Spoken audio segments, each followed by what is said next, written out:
피도 눈물도 없는 살인귀 킬방언. 여러분이 아는 태종 이방원은 어떤 모습입니까? 형제들의 가슴에 칼을 꽂은 괴물? 처남들을 도륙낸 냉혈한? 그런데 말입니다.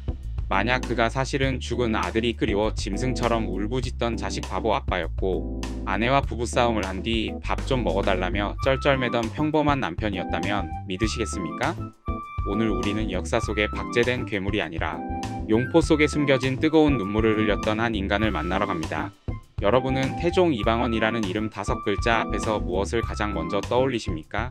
아마도 열의 9은 차가운 금속성을 떠올리실 겁니다. 형제들의 가슴에 칼을 꽂은 비정한 권력자, 처남들을 도륙내고 사돈의 팔촌까지 멸문지화시킨 잔혹한 숙청의 대명사. 우리는 그를 흔히 킬방원이라 부릅니다. 대중매체 속에 그는 언제나 피가 뚝뚝 떨어지는 칼을 쥔 채 눈 하나 깜짝하지 않고 정적을 제거하는 피도 눈물도 없는 냉혈한으로 그려집니다. 그가 흘린 피가 조선의 기틀을 다졌다는 것은 모두가 인정합니다.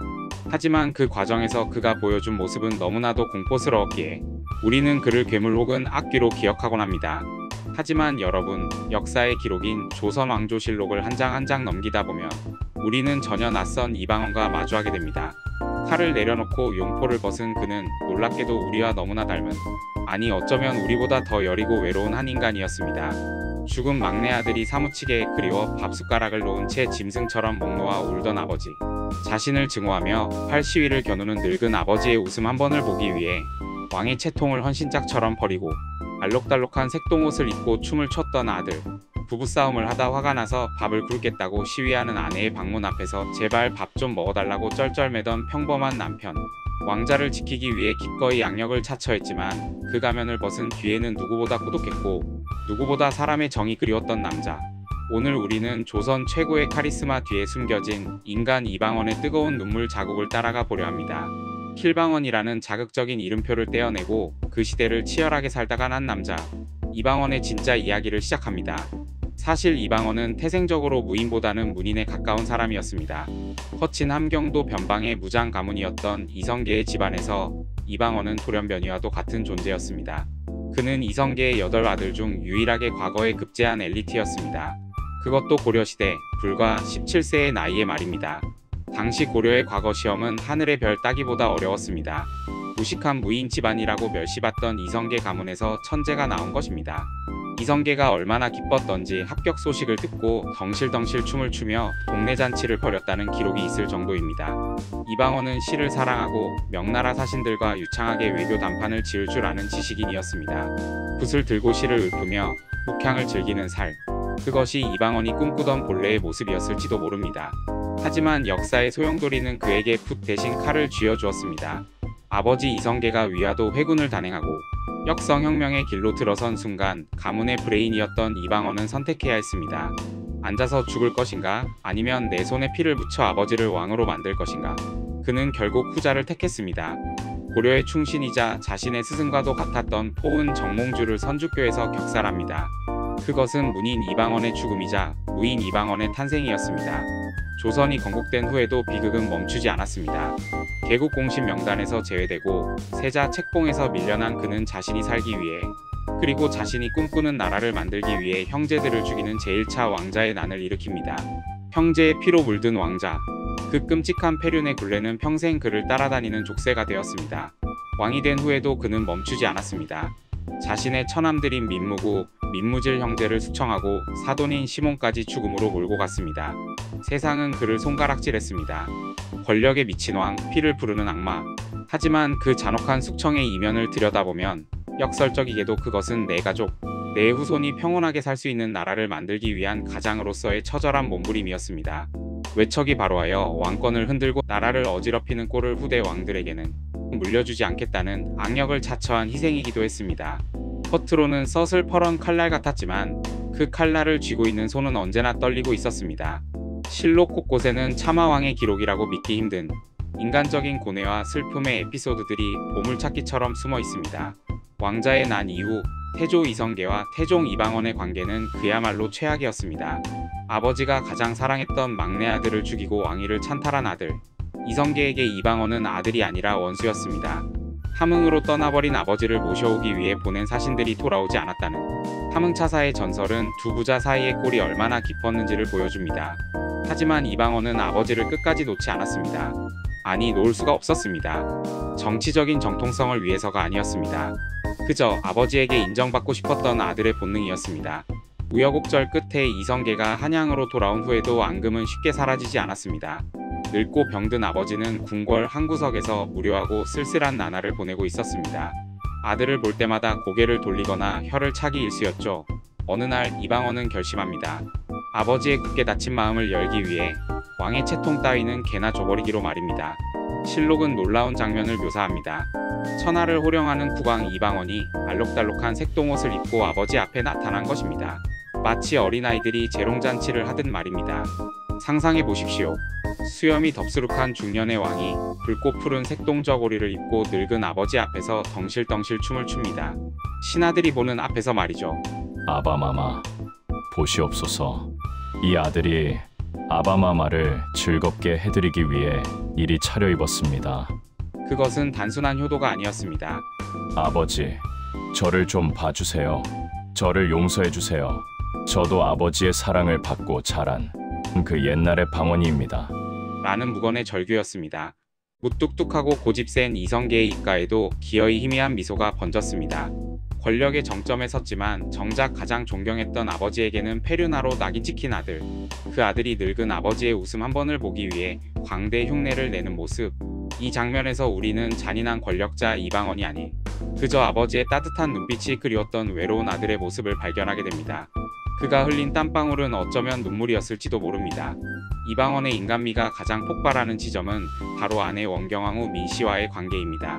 이 두 사람은 조선 역사상 가장 살벌하면서도 가장 치열했던 부부였습니다. 원경왕후는 단순히 왕의 아내가 아니었습니다. 이방원이 왕위에 오르기까지 생사를 함께한 정치적 동지이자 전우였습니다. 1차 왕자의 난 당시 무방비 상태였던 이방원에게 무기를 숨겨두었다가 건네주며 거사를 독려했던 여장부가 바로 원경왕후였습니다. 하지만 왕이 된 후 이방원은 철저하게 아내를 배신합니다. 왕권 강화를 위해 후궁을 들이기 시작한 것이죠. 원경왕후의 분노는 하늘을 찔렀습니다. 내가 당신을 어떻게 왕으로 만들었는데, 내 집안이 당신을 위해 얼마나 희생했는데. 이때부터 궁궐은 하루도 조용할 날 없는 부부싸움의 현장이 되었습니다. 실록에는 두 사람의 싸움이 아주 적나라하게 기록되어 있습니다. 원경왕후는 태종의 옷자락을 잡고 욕설을 퍼붓기도 하고, 태종은 그런 아내가 꼴 보기 싫어 며칠씩 처소에 들지 않기도 했습니다. 가장 인간적인 에피소드는 단식투쟁 사건입니다. 후궁 문제로 대판 싸운 뒤 원경왕후가 국기를 끊어버립니다. 내 더러워서 밥 안 먹습니다. 굶어 죽어서 당신을 만천하의 웃음거리로 만들겠소. 천하의 태종, 칼로 형제들도 베어버린 그 무서운 왕이 아내의 단식 앞에서는 쩔쩔맵니다. 그는 슬그머니 내관을 부릅니다. 가서 중전에게 밥 좀 드시라고 해라. 내가 잘못했다고 하니 몸 상한다고 전해라. 내관이 가서 전에도 꿈쩍도 하지 않자 태종은 신하들에게 하소연까지 합니다. 중전이 밥을 안 먹으니 내가 마음이 편치 않아 정사를 돌볼 수가 없다. 결국 태종이 한 발 물러서고 싹싹 빌고 나서야 중전은 수절을 들었다고 합니다. 더욱 비극적인 것은 태종이 원경왕후의 남동생들을 역모 혐의로 몰아 처형했을 때입니다. 정치적으로는 외척을 배제하기 위한 냉혹한 결단이었지만 남편으로서는 아내의 가슴에 대못을 박는 일이었습니다. 이후 원경왕후와의 사이는 돌이킬 수 없이 멀어졌지만 태종은 죽는 순간까지 원경왕후를 폐위시키지 않았습니다. 신하들이 중전의 투기가 심하다며 폐위를 건의해도 태종은 버럭 화를 내며 막아섰습니다. 송나라 광무제도 조강지철을 버리지 않았다. 내가 젊은 시절 고생할 때 함께 죽을 고비를 넘긴 사람이다. 어찌 버릴 수 있겠는가? 미움과 사랑, 정치적 비전과 인간적 연민이 뒤섞인 애증의 관계.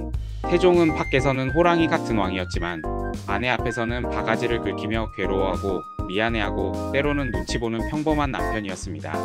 이 지독한 부부싸움의 기록들이 오히려 태종을 살아 숨쉬는 인간으로 느끼게 합니다. 무엇보다 태종 이방원의 가면을 완전히 벗겨내는 것은 아버지로서의 모습입니다. 그는 자식 사랑이 유별나기로 유명했습니다. 특히 늦둥이 막내 아들 성령대군에 대한 사랑은 집착에 가까웠습니다. 태종이 40이 넘어 얻은 이 막내 아들은 눈에 넣어도 아프지 않을 보물이었습니다.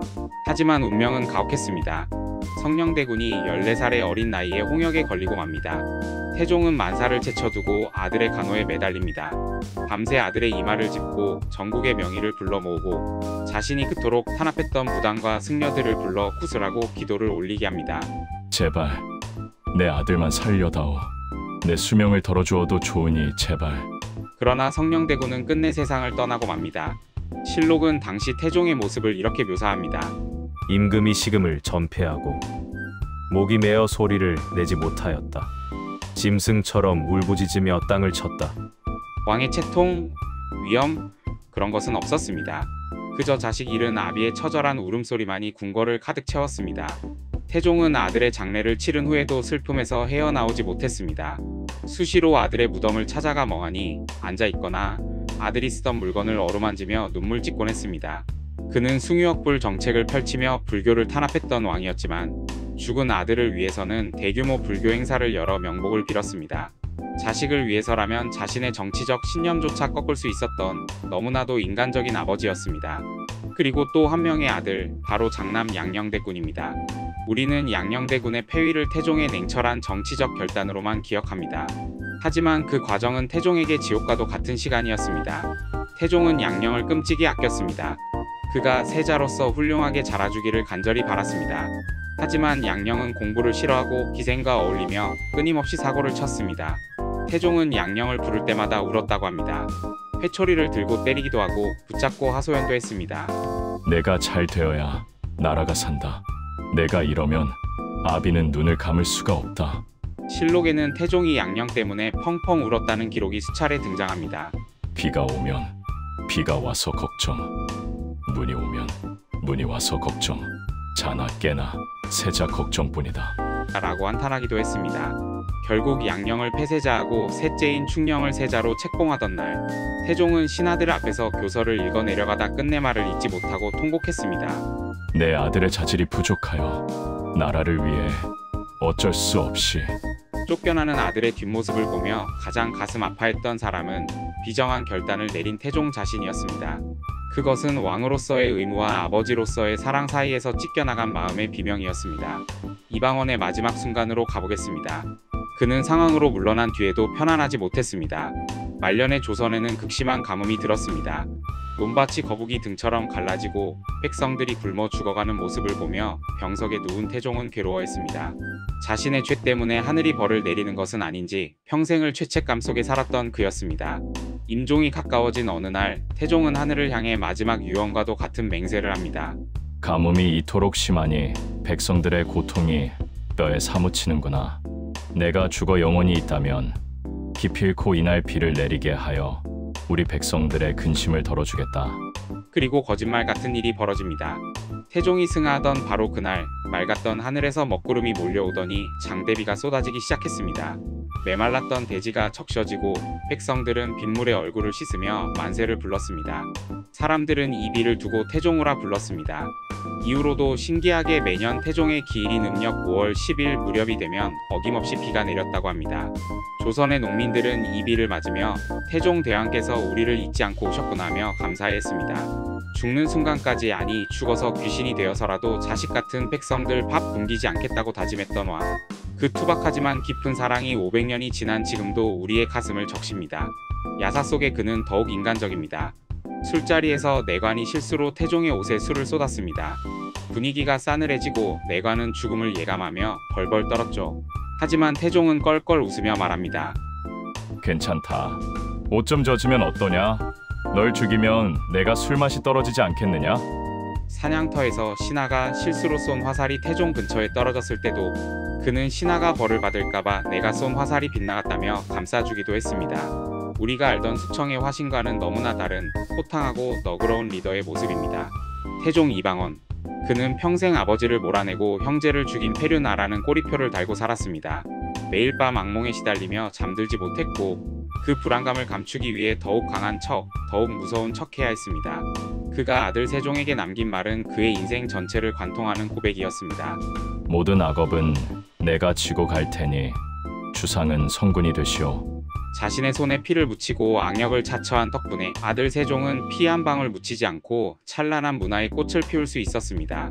세종대왕이라는 위대한 성군은 태종이라는 단단하고 비정한 뿌리가 있었기에 존재할 수 있었습니다.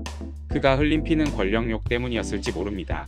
하지만 그가 흘린 눈물은 가족과 백성을 향한 진심이었습니다. 용포 속에 감춰진 떨리는 어깨, 아무도 없는 밤 홀로 삼켰을 울음. 어쩌면 태종 이방원은 조선 역사상 가장 강력한 왕이 아니라 가장 고독하고 외로웠던 한 남자가 아니었을까요? 오늘 우리는 킬방원이라는 차가운 가면 뒤에 숨어있던 뜨거운 심장을 가진 인간 이방원을 만났습니다. 그의 눈물 자국을 닦아주며 역사라는 무대 위에서 그가 감당해야 했던 무게를 다시 한번 생각해봅니다. 지금 창밖을 보십시오. 혹시 비가 내리고 있나요? 그렇다면 그것은 600년 전 척박한 땅을 적시며 백성을 걱정했던 한 아버지의 눈물일지도 모릅니다. 지금까지 인간 이방원의 이야기를 전해드렸습니다.